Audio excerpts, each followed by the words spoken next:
Hi, I'm Mara Webster with In Creative Company, and today I'm talking about the wonderful show, The Lord of the Rings, The Rings of Power, with Cynthia Addai-Robinson. And in starting off, I wanted to talk about the casting process for you because I think it's so fascinating that you went through this entire casting process for two different characters, but always with code names. So it wasn't until you arrived in New Zealand that you knew specifically who your character in the show was going to be. And I was curious about knowing that you were cast in the show, how you started to prepare for a role without knowing specifically which character you were going to play and how they were going to fit into this world. Yeah, it's interesting to get to this point and sort of now have time to be reflective on the beginning of this journey for me, which insanely enough was 2019, which I can't like when I say it out loud, it's like, wow, that was a while ago now. And I think, when I think about the casting process, I certainly don't know necessarily from the casting side of things in terms of casting directors. And we have an incredible one, Theo Park, who has done a phenomenal job of assembling our fellowship.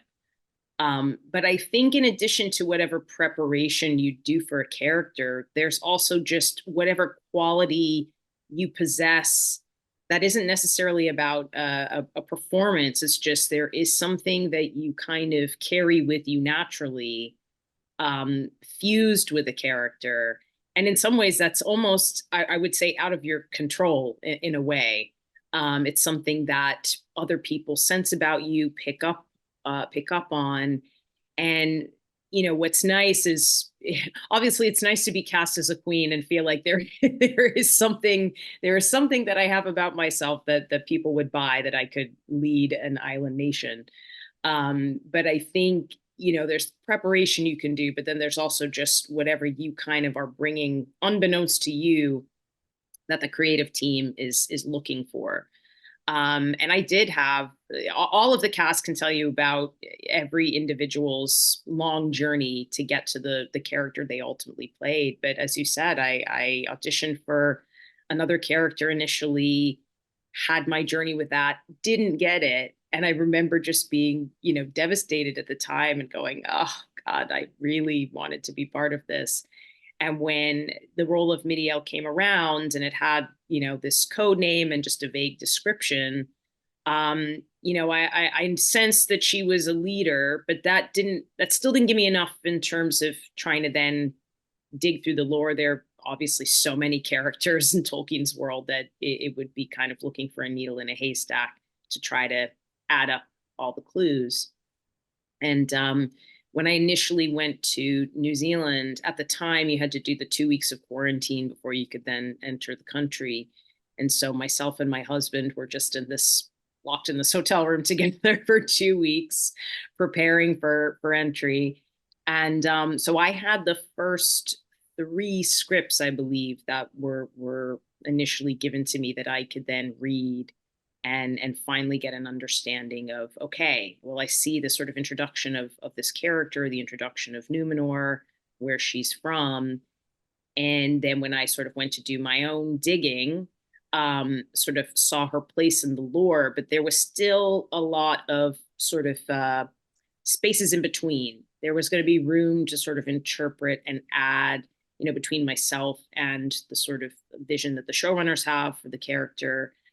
That was an exciting prospect to feel like, oh, I'm actually going to be able to kind of help shape and inform Midiel and bring her to life essentially. So it's in terms of preparation, there's kind of what Tolkien has given you if you're one of the characters that already exists in the lore.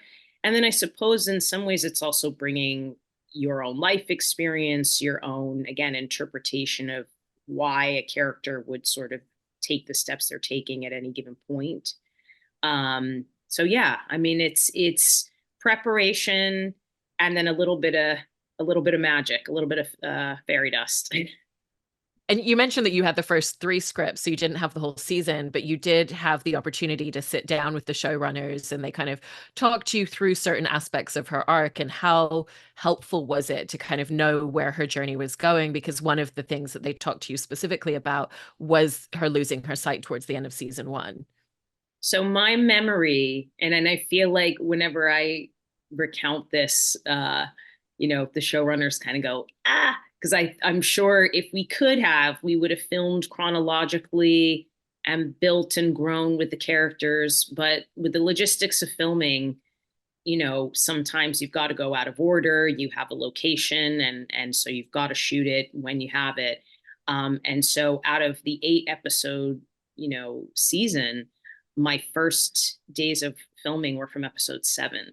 So my first day, I was blind. And because I had to sort of start toward the end of the arc, the showrunners did have to kind of say, well, here's what the season's going to be for you. Here is the story as we are sort of guiding it and presenting it. And so I remember being sort of just thrown right into things. And I have this memory now of my first day on the mountain down in the South Island in New Zealand, wearing a blindfold. It's the scene where I sort of declare that Numenor will return, and it's with Galadriel. So it was my first day working with Morvid and seeing her as Galadriel, which, I had that moment too of like, oh, I'm in Lord of the Rings on this mountain with Galadriel.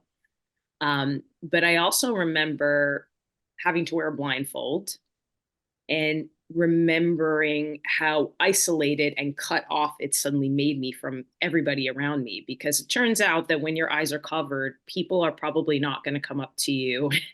And you're not going to sort of have the passive moments of catching someone's eye, of smiling at a crew member, of looking in the eyes of your castmates. And it was very much about sort of going and turning inward. So I remember really trying to kind of hold on to that feeling, because in my mind I thought, well, this would be the situation. You are suddenly isolated and cut off and having to rely and utilize on all your other senses, but there's also a whole sort of inner life happening, inner thought process. And that I actually thought was the thing that I honed in on and felt the most interesting to me, the sense of isolation. And that felt like a through line for Mediel in general, because the reality is the higher up you go in any leadership situation, the lonelier it is, the fewer people you can confide in, rely on, trust. And that felt like, well, that's really going to be a lot of her journey in many ways. I've also heard you say that you kind of very strongly felt right from the beginning that her losing her sight wasn't going to take her to a place of weakness or feeling incredibly vulnerable, because at the end of the day, she still has to be a leader and she still has to lead all of the people around her. And I was curious how that lent into the way that you wanted to play those scenes kind of at the end of season 1, but also going into this season as well, still keeping that front and center.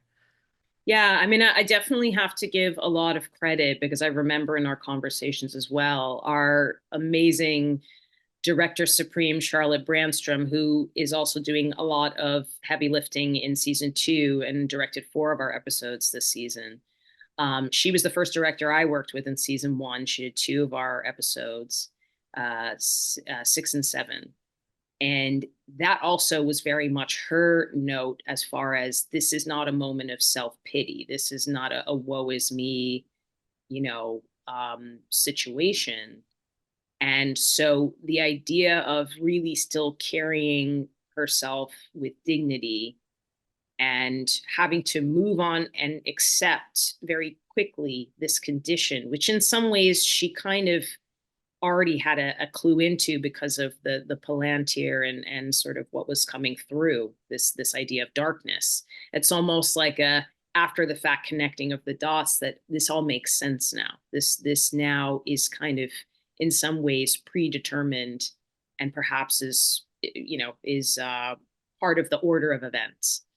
But I also latched onto the concept or the idea that she still needs to get the job done, as it were, that she's still going to have to lead. This can't slow her down, or she can't let it slow her down. And the idea of being a sort of a public facing leader, she knows she can't appear weak. And so it's having to still proceed with the same strength and dignity to lead her country through what she already knows is going to be a tumultuous period. And so there is no time even for thinking about herself. It really sort of reverts back to, her being the leader of her people and really sort of concerning herself with their fate as much as her own. And that idea that you bring up of she can't appear to be weak is such an interesting facet to play, because it means that she's a character where there's so much going on inside, and she might be fearful about something or feel very vulnerable or emotional in moments, but it's not something that she's able to project. And so what has that been like, playing two seasons of a character where so much is swirling on the inside, but you have to think very specifically about how that would project differently for everyone around her? Yeah, I mean, I think in a lot of ways, it's actually very relatable. I mean, I don't relate to being a world leader, and I thankfully do not have that responsibility. But I think we can all relate to how we have to sort of go manage through our lives with our various masks, knowing that we can't crumble in all situations. And sometimes we are going through a lot of things, but we still have to function in the world, and we still have to present ourselves to people with everything swirling underneath. And I, just as a subject of fascination, you have to wonder, with presidents and prime ministers and leaders, they must, in their private moments, have the same doubts and fears and worries. And they can't, sort of be that way at the head of a sort of a table of leaders, or an address to their country. They have to still, manage to kind of, again, project that sense of strength and certainty. But you got to wonder, they must have things that keep them up at night, and they are privy to information that we are not. So I find that idea compelling, that, what happens when a president is sort of tossing and turning at night, and even genuinely have, real fears, not just concerns, but actual fear, actual, worry about what's going to happen tomorrow, or this decision that I make has far reaching consequences. Have I made the right decision? Am I going in the right direction? So all that stuff is just like fascinating to me. But I think with fantasy, especially, there are all these sort of weighty themes and heady ideas. But I think for an audience to be engaged, these have to be things that we inherently understand, just as, regular everyday humans, with our hopes and fears and dreams. So I think that that idea, again, of sort of having to kind of cover for oneself, for even for the sake of other people, is something that, like, we all do in our lives, just not necessarily at the level of a queen, a queen projecting strength for her subjects. But also with what you're describing, there's that facet of, there's the public and there's the private. There's who am I when I'm standing in front of a room full of people that work with me and all of the people that I'm representing, and then who am I in the more private moments with the people that I do really trust and have a close relationship with.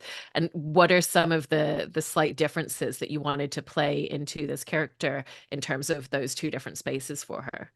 Well, I thought a lot about the fact that if you are in a lineage, if you know that it's, one day you will sort of step into the leadership role, it means your entire life has been about preparing you for that day, for that moment. And so I think how interesting that, from the day you're born, all the skills you're given, all the things you would observe, your understanding of the world is geared toward this moment, and chapter of your life, to eventually become a leader. Um, and what I also love in this season in particular is this dynamic that has shifted. Initially in season one, her cousin Farazan is her right hand, her consigliere, somebody that who would also sort of have come up alongside her, parallel to her. Their fathers are brothers. Their fathers had different sort of views of the world. But they kind of are in a very sort of small tier, in terms of, like, that would have been the person that she could confide in, that knew her when, understands her.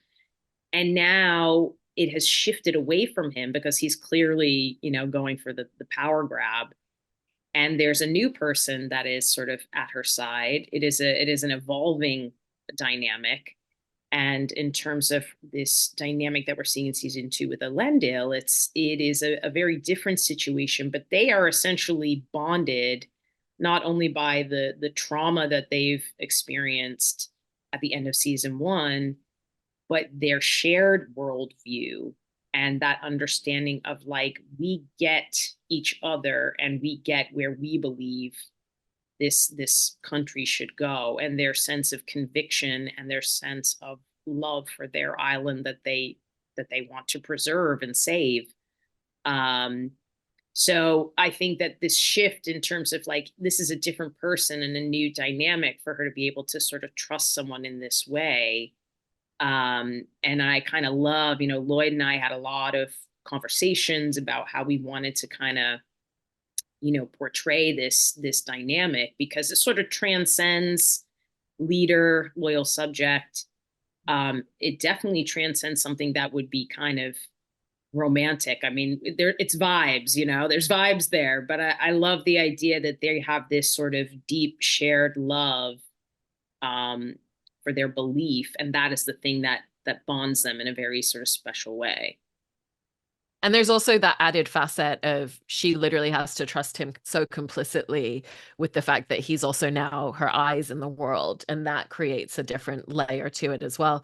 And so what were some of the spaces that the two of you really found? Because you were saying that you had a lot of conversations about the relationship this season that felt very new and very different with that in mind as well, because I feel like as much as he's her eyes, she's also giving him so much as well. Definitely, they're helping each other to see in different ways.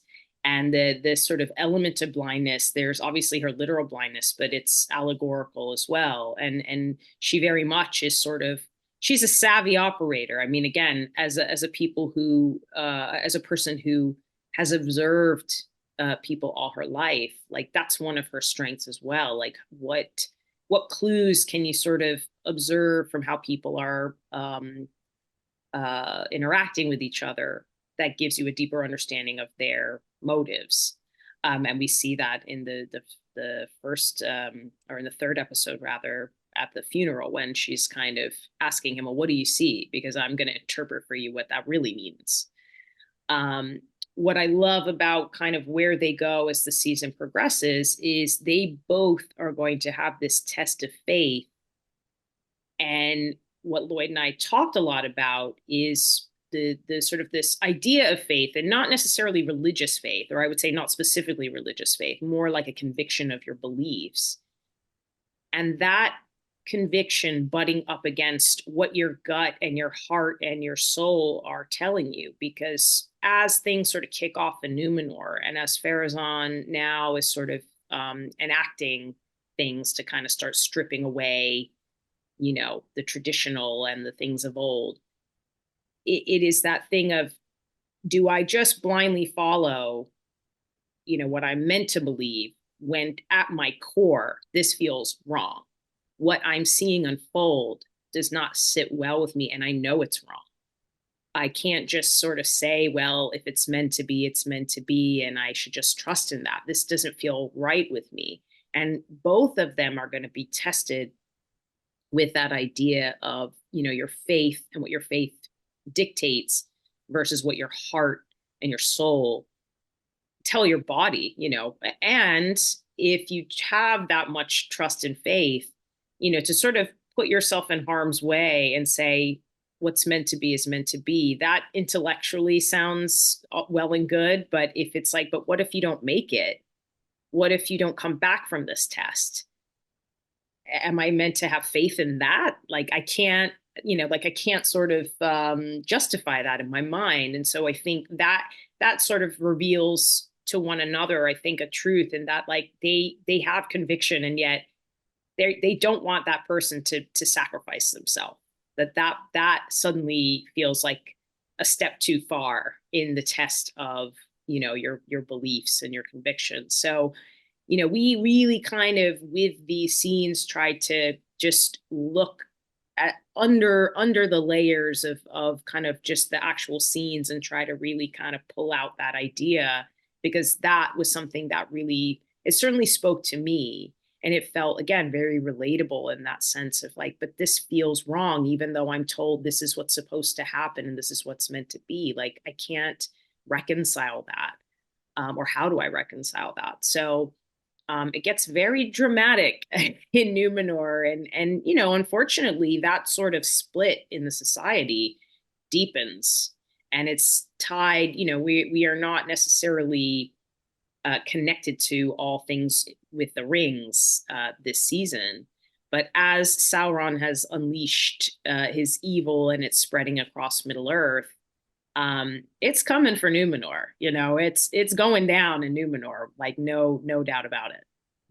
And lastly, I mean, I also wanted to talk a little bit about the weight that she feels from everything that happened at the end of season one with leading the people into battle and it not being successful, because I love the scene this season where she has someone who basically is on the attack towards her, and instead of retaliating or allowing her people to retaliate, she listens, she asks her questions, and they end up embracing and hugging. And I thought it was such a beautifully played scene because it also feels very true to who she is throughout the show.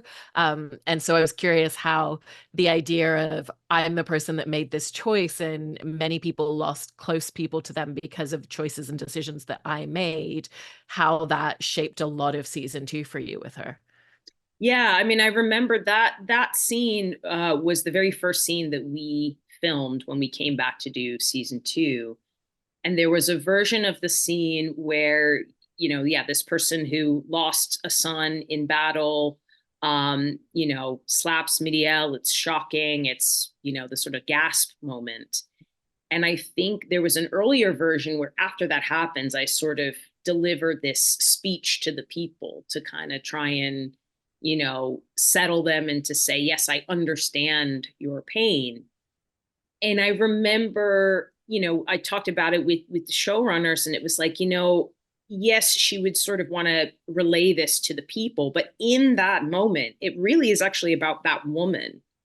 It is about the people, but I think as somebody who again is sort of a leader of the people, like the people's queen, if you want to call her that, this would be about this one woman and really appealing to her, not appealing to the masses in that moment, and sort of saying, I see you're in pain. I fully understand. I hold that responsibility, and I'm going to do my best to make it right, to try and remedy that, because obviously she can't bring these people back.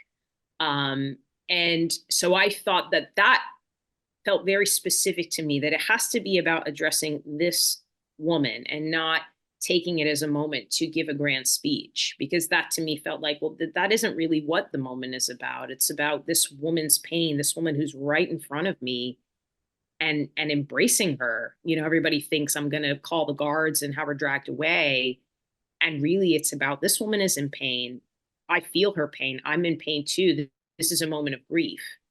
And really that scene as well, as we're coming off of season one and reintroduced to what's going on in Numenor for season two, it's about grief. People are grieving. They're going to be next steps, but in that moment she's grieving, obviously, but the whole island is grieving. And I felt, again, when you're dealing in fantasy and you've got this giant canvas and it's epic and it's creatures and it's all of those things, I love all of that, but I think it has to sort of connect to the most human things that we all inherently understand. And grief to me is the thing that we have all experienced. And I often think about the audience at home going through something in their real life and trying to sort of be the conduit for that in that moment at any given time, somebody could literally be going through that in their life and trying to feel a sense of responsibility around that through the character, through storytelling. That's very important to me personally, because I think that's also how you get to something that feels honest and true. So that felt very critical, that it had to be about this individual person and addressing her directly, and not taking the moment to sort of have a, I don't want to even call it political, but you can have an awareness of like, and here's the moment where I give the speech to the nation. And it's like, no, it's about this woman's pain, and being gentle with her, and really trying to be deeply empathetic toward her, and mourning loss together. So I love that we were able to kind of shift that, because that felt really kind of a bit of insight into who she is really as a person. It's such a great description of why it's such a wonderful scene. And I loved all of your scenes this season. I can't wait to see the rest of the episodes. Thank you so much, Cynthia. I appreciate it. Thank you. Thanks for having me.